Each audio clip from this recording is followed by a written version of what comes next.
Joyner, let that boy have his moment, man. Like, just be a nice guy for once, alright? Let it go. You didn't have to respond. Also, I'm low on sleep, so it would have been, like, great if he could have just waited till tomorrow. But hey, I get it, you know? Day after tomorrow's Thanksgiving. You know, you chilling with the fam. I got you. Had to get this out the way first. Don't know how the fuck you responded in 4 hours. There's an actual backstory to this back and forth, but in the cartoon version of my head, this is how it actually went. Tory Lanez looked in the mirror for too long. Joyner came up behind him, said, "You don't actually look as cute as you think you do." Tory said, "Yeah, I do. This is why." Made a track. And then don't all right, that was, yeah, don't, all right, I was going somewhere. It just, nah. Let's just say Tory Lanez, as a 5'3" male, walked into the gym and said to every other guy in there that's above 6 feet and 280 plus pounds, "I'ma beat everybody's ass in here." This is the aftermath, I'm assuming. I'm a listener of Joyner's stuff. I like his music. Problems with his bodies of work, but I like his music, right? I like what he puts out as singles. I just mentioned this. This one's called Litty Freestyle. Let's hop into it, see what he's got. Sound like rapper to rapper. Yeah. I'm looking down on you when you talk to me. You should grab you a ladder. You swung at me, only jabbed in my bladder. Watch you disappear like you abracadabra. Now grab me. Okay, can you just give him a little respect? You and Trippy better have you some backup. Ren and Stimpy looking aggy and staggered. And when I kill him, they get mad on matter. Time to get litty, bitch. Fuck all that singing. You challenge me, what the fuck is you? First of all, why am I just now noticing this is the Meek Mill beat? Take all that auto-tune back at T-Pain. I swear you R&B rappers are strange. You okay, but you ain't nobody favorite. Yeah. You alright, but you ain't nobody major. 5'3", you ain't nobody dangerous. Maybe that weed you was smoking had you feeling confident. Damn, I just said he was 5'3". That was confirmed. And is he wrong? You know, the R&B guys that are kind of okay rappers, are they really anyone's favorite rapper? Like, I'm not hating right now, right? Is Tory Lanez your favorite rapper? Like your fave, your go-to? Because the R&B guys trying to blur the line between R&B and rap in their music has only happened within the last generation of hip-hop, with people like Chris Brown, Party Next Door, Bryson Tiller, Tory Lanez. You got people that are trying to do both. And for all you sensitive bitches out there that are gonna look at this and say, "Oh my God, they're beefing." No, they're not, okay? This is what happens when artists acknowledge each other in a battle rap, okay? This is called battling. This isn't a beef. They're not dissing one another. They're not angry. They have no hatred or malice in their heart toward one another, I think. This isn't a case of, I'm trying to take your career and throw it underneath the ground. I'm trying to hurt you. I'm trying to dead you. This is literally just a rapper saying all the reasons why I'm better than you. That's what battle rapping is. It has nothing to do with me trying to come at your pride, your manhood, or you as a person, okay? It's just me telling you why, as a rapper, I'm here and you're here. That's it, all right? Quit being sensitive.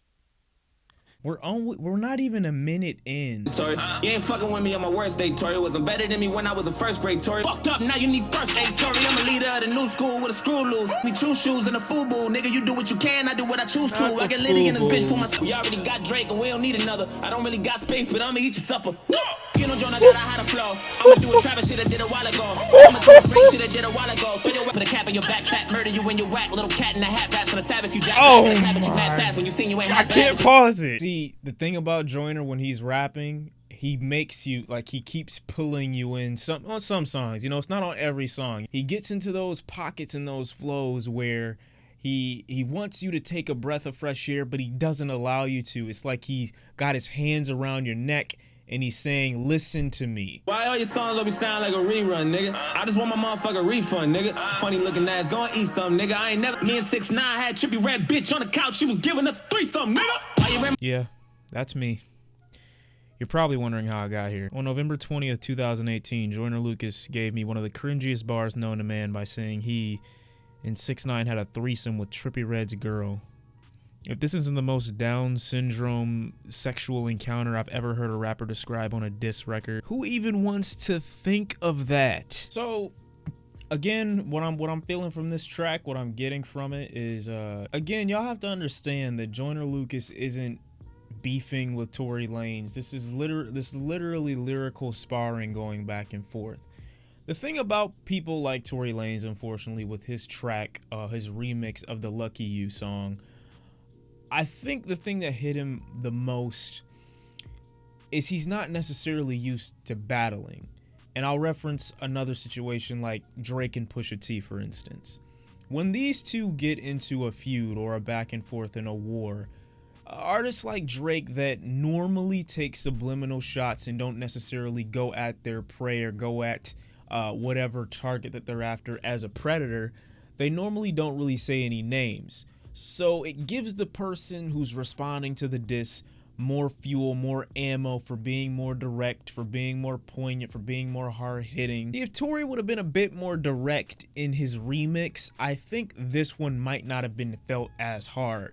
And, you know, while it definitely described and showed a ton of his lyrical capability and the technical rapping ability that Tory obviously has to be able to carry that track on his own, Joyner just displays such a mastery over battle rapping, such a mastery over wit, something that in this current climate I don't think too many rappers in the mainstream are displaying. And so when you get a situation like this, Joyner immediately takes a W in the first round because Tory refused to acknowledge the strength of his opponent. This is one of those situations where you have to make it aware or make it obvious that you've studied the person you are fighting against.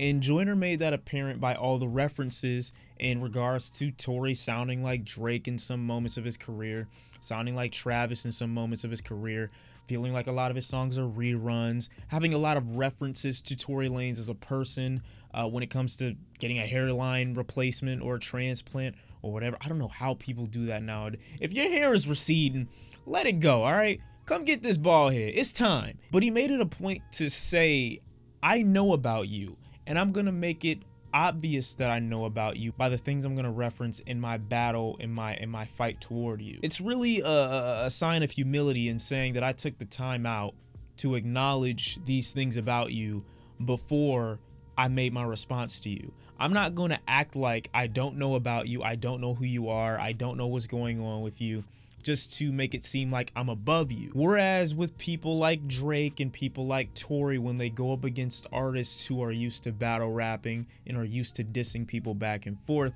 like Joyner or maybe a Pusha T, artists that aren't prideful to the extent that they wouldn't want their fan base to know they've studied these people and acknowledge them as entities that need to get some lyrical back and forth, they end up taking a hit in their own music for making more of their battle rap songs about themselves than they do about their opponent, which is unfortunately what Tory did in his freestyle, which I definitely enjoyed, but as a battle rap record, it doesn't stand that strong in this fight right now. But I'm very excited to see what Tory Lanez can return fire with. I want to see if he's able to go back at anything that Joyner said in this track specifically. Joyner had a lot of gut punches in this thing. And Tory, you need to make it aware that you know about Joyner to the extent that you're willing to go to the depths that he's went. As songs, I like Tory Lanez's song much better, only because I think the instrumental is something that I enjoy more and something that has more replay value. I was never really a big fan of Litty Again that was on Meek Mill's DC4 mixtape that came out 2016, I believe. But for future reference, if you are a rapper and you ever get into a battle with someone, don't be afraid to let people know that you've done your research on this person, because you need that information if you want to make a successful jab back at this individual. And you need to make that information known. You can't make your battle rap record towards somebody else majority about yourself as opposed to the other person. And I guess that's why I feel Joyner and artists like him generally fare better in battle rap music, because they make it less of a point about proving something about themselves to the people listening and more about proving why they're better than the person they're battling against to the listeners. That's why they do better, in my opinion. But nice track. Really enjoyed it. This ain't over though. Why isn't it over? You gonna tell him why? Are you gonna tell him? If you don't tell him, I'm gonna tell him. If you don't tell him, I'm gonna tell him why it's not over. Why aren't you answering me? Tory said he's gonna come back, okay? He didn't say that, but like he insinuated that we can go back and forth for a long time. I know he's not just gonna lay down and die, so I'm excited to see what he's got. And whatever he drops, it better be either before or after Thanksgiving, because I'm out, you know. I'm on vacation. Leave me alone. Thank you all for watching. I'm out. Peace.